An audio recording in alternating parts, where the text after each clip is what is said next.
Hello everyone, সবাইকে welcome জানিয়ে শুরু করছি আজকের রেসিপি। আজ বানালাম ডিমের পেঁয়াজি। সহজ রেসিপি, জলদি তৈরি হয়ে যায়। প্রথমে ডিমগুলোকে আমি সিদ্ধ করে নিয়েছি, এবং পেঁয়াজগুলোকে কুচি কুচি করে কেটে নেব। কাটা হয়ে গেছে। মশলার জন্য আদা, কাঁচা লঙ্কা আর সরষে দিয়ে দিলাম, পেস্ট করে নেব।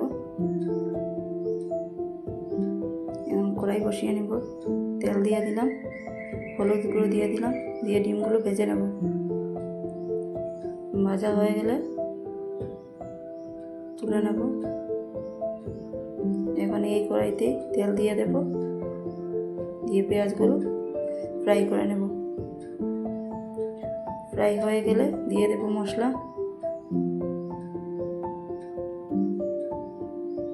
হলুদ গুঁড়ো দিয়ে অল্প সময় নাড়াচাড়া করে দিয়ে দেব পরিমাণ মতো নুন,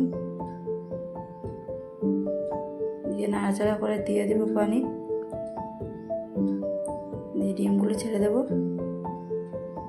অল্প সময় জাল দিয়ে দেবো কাঁচা লঙ্কা।